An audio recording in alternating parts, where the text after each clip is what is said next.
Hi guys, Andrew here from Sea Run Fly and Tackle, and I'm going to talk to you about the proper steelhead river gear fishing setups. We're going to run you through the right floats, weights, swivels, hooks to use. So I'm going to start with the floats, very important. You want to make sure you get the right drift. We want to present your bait properly when you're steelhead fishing in any of the rivers. So number one style of float is a teardrop shape foam float. D&E brand probably does the best ones around. They have a cider style, they have the regular bright tops, and they come in different sizes. So with any of these steelhead floats, we're looking for a range between 20 and 35 gram. 20, 25, 30, 35 gram, all very popular. The size float you're going to use is dependent on the water you're fishing and the amount of weight you need to fish properly in that water. So I've talked about the D&E foam floats, clear drift. They do a clear plastic float, excellent for stealthy conditions, clear water situations, but really good for any steelhead fishing. They're very popular floats. Top Shelf do a great sort of a hybrid foam float. They're a little bit tougher than your standard foam. Very good for steelhead river fishing. The classic Brian Bajura brand cork floats, locally made here, just outside of Coquitlam in New Westminster. Very classic, popular steelhead floats.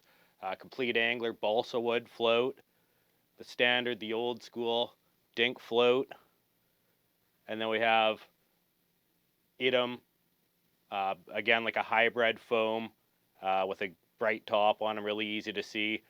So again, any of these style sort of teardrop or cigar style floats in that 20 to 35 gram are what we're looking for when we're steelhead river fishing. There's a couple of different ways you can set these floats up. Most popular is using bobber stoppers. So anytime we're using bobber stoppers, we have two ways we can rig up the float. We can rig it so it's fixed. When we do that, we have bobber stoppers on top and on the bottom of the float, and we like to use two of them, above and below, and I'll put a little plastic bead in between the stoppers and the float.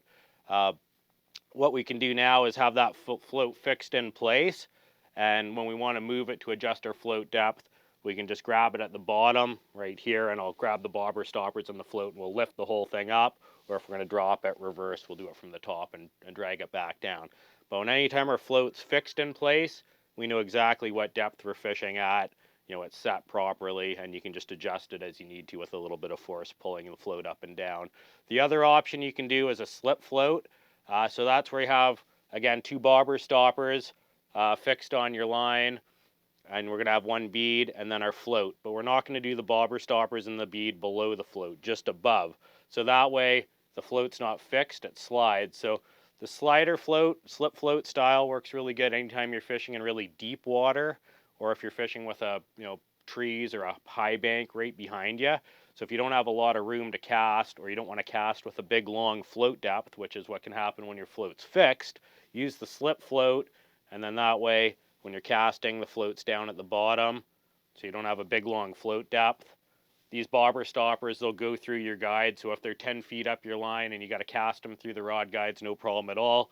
And then when the weight hits the water and starts to sink, that float will slide up to wherever you have your bobber stoppers fixed in place. So, those are that's the primary ways with the bobber stoppers. The other ways you can set up your steelhead float, there's peg floats like this, right? And then with these guys, you're just running your line underneath a little rubber tubing on the top and the bottom that's fixed onto that peg that goes right through the float. Okay, so that way it's fixed in place, just like when we fix it with the bobber stoppers. And to slide it up and down for float depth, you can just adjust it by grabbing the whole unit and moving it either up or down, whichever way you're looking to go. So that works really well. We have another style here with the Top Shelf float where you have a peg. It's basically a toothpick that's fixed into the top of the float, and then that locks it in place. So again, a fixed float style, and to adjust, you're just going to grab the whole unit and slide it up or down, whichever way you need to go to fish the proper depth for steelhead.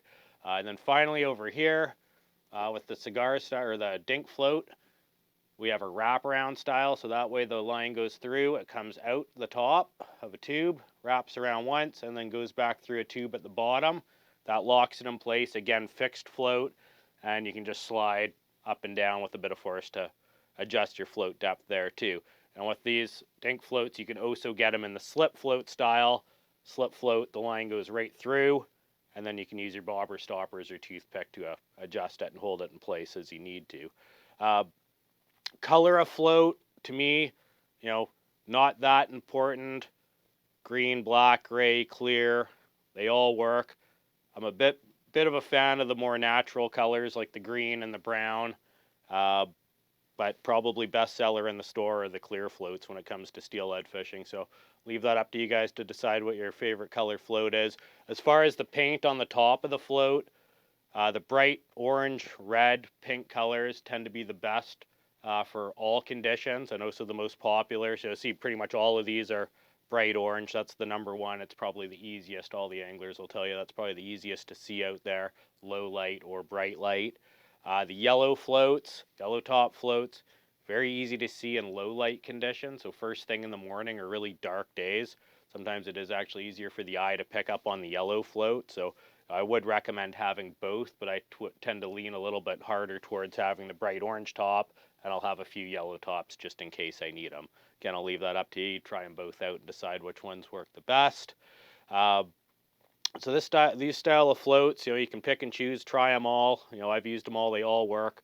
But I'm going to say I'm probably a fan of the teardrop style fixed float, as my go-to for steelhead fishing. And as far as size goes, again, I said 20 to 35 gram.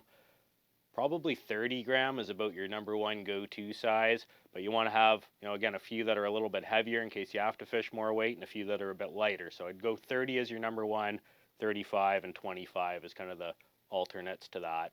But again, you can pick and choose, and in some cases you'll fish lighter than 20 gram and heavier than 35 gram. That is, there are situations where that happens as well. So keep that in mind. You just got to be ready to change, your depths and your presentation, as you're fishing different areas on your steelhead rivers. So those are the floats, the go-to style floats. As far as weights, pencil lead, very traditional weight for any river fishing, steelhead river fishing. There's different ways to set up the pencil lead. You can run it through the surgical tubing. That way it's fixed in place. Nice thing about this sort of setup is if you snag, that weight hopefully just pulls out of the tubing and you don't break off the rest of your gear. So it's kind of a easy break-free method.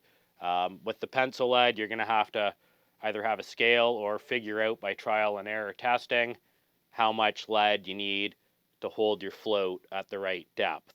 Of course, the amount of lead is going to change if you're using different size floats. While I'm talking about that, I should say it's really important when you're setting your float up to make sure that when it floats in the water and it's been sunk into the water by lead, that you have really all of the paint sticking out. So if you say the top of my finger here is the top of the water line, the float's in the river and the weight and the bait are settled below it, that's a good spot for my float to be sitting. That way all that paint's sticking out and it's really easy to see.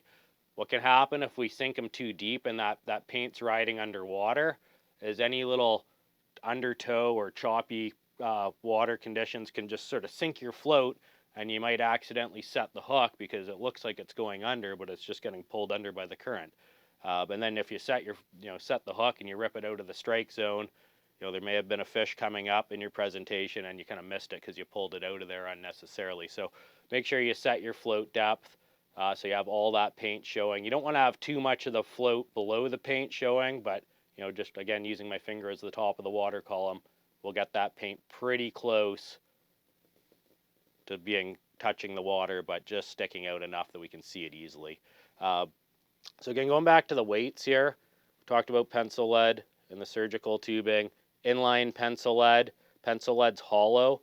All right, so if you cut it, you kind of score the sides of the pencil lead and you twist it and break it.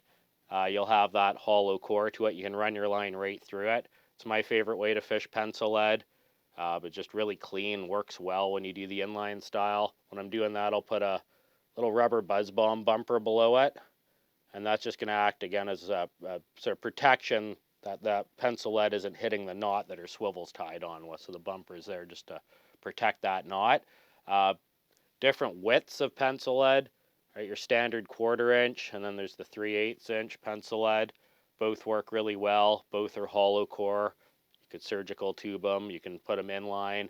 The other way you can do it, you see here, is to just have the pencil lead tied onto a tag end of a knot and then pinch down.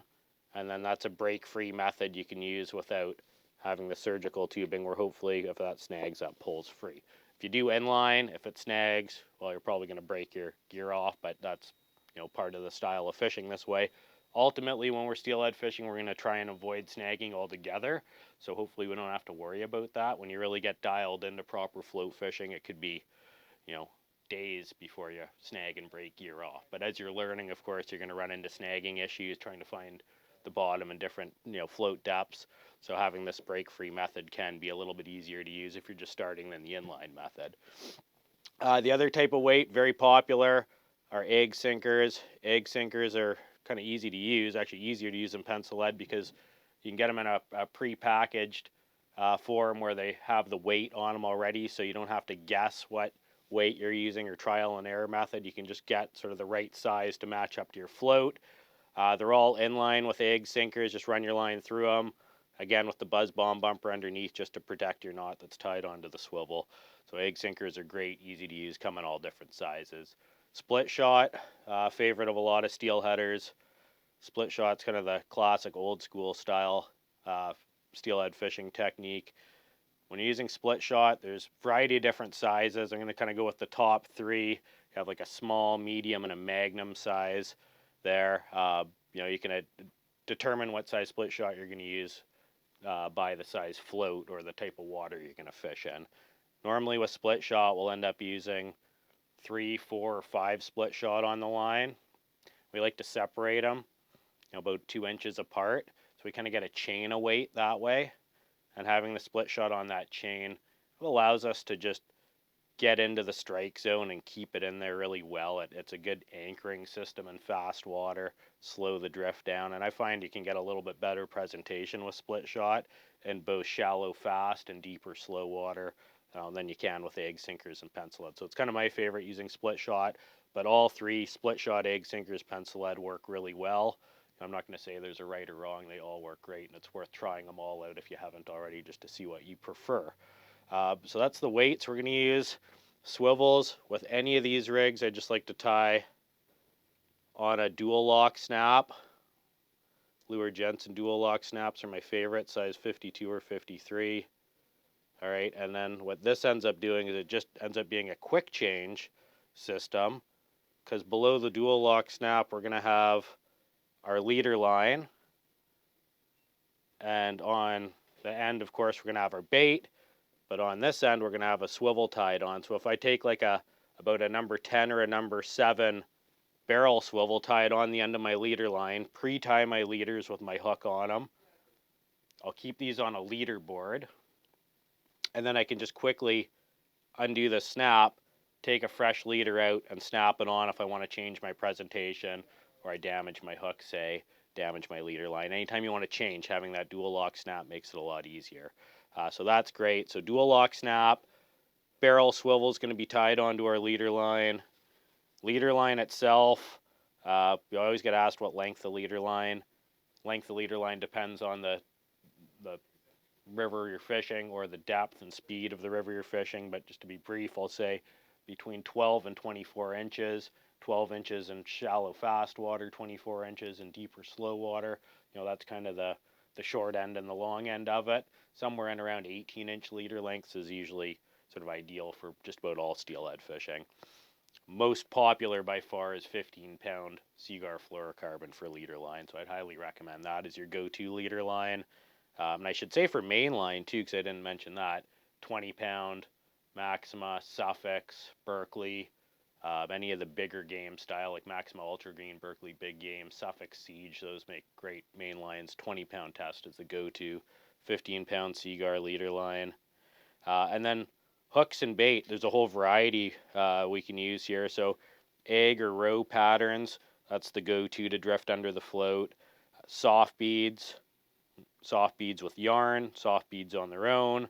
With the yarn, you can tie it, put it in the bait loop below. You can tie it overhand above the bead just to give it a little more action, give it a little more volume and color in the water, just to help get the steelhead's attention. We got hard beads here. And with any of these beads too, I'm going to say if you tie your hook on with a bait loop, it's always a good idea if you're allowed to use bait in the river you're fishing, put a chunk of roe, a roe bag, piece of prawn meat underneath it. Gives the fish some natural smell, but more of a natural presentation. But the beads do help as well. To have both on there can be a really effective setup. So beads on their own, beads with bait if you're allowed to use it, great.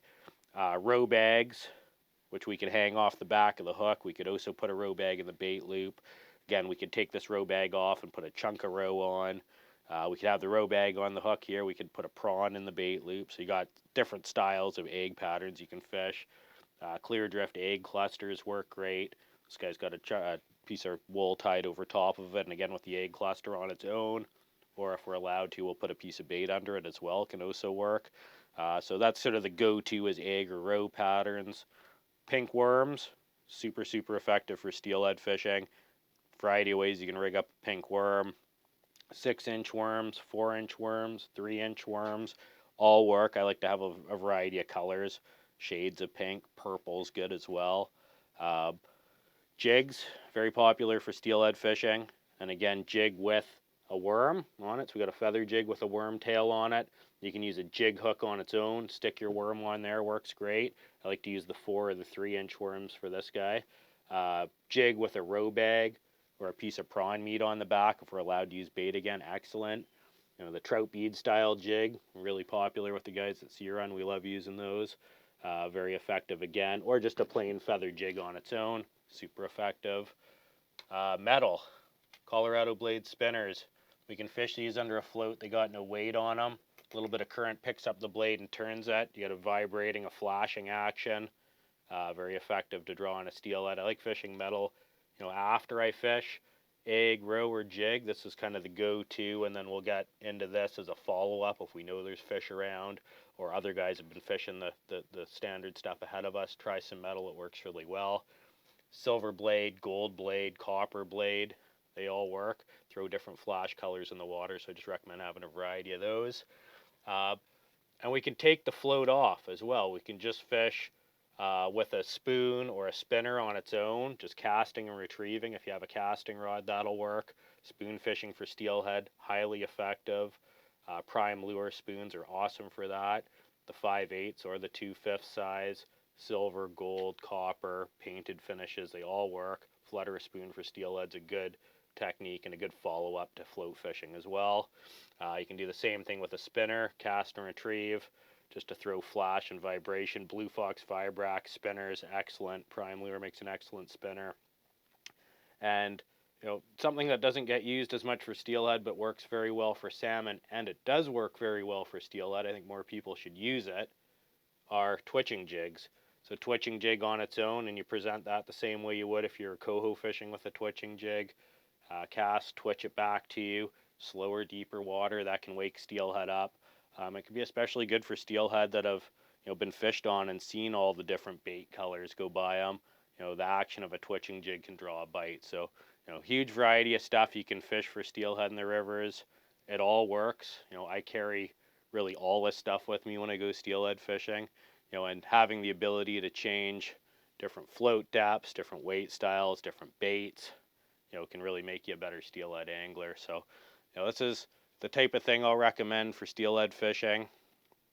If you guys like this setup, this board is on display all year long, all steelhead season long at the shop. I recommend you come by, have a look at it. You can take pictures of it if you like.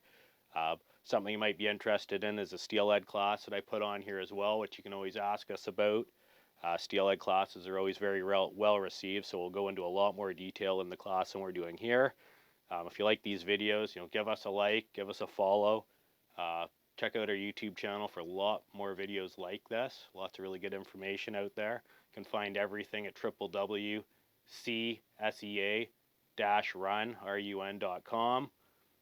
And lots of good resources there for steelhead fishing and beyond. So hopefully you guys all have a good steelhead season. Good luck out there on the water, tight lines, all the best.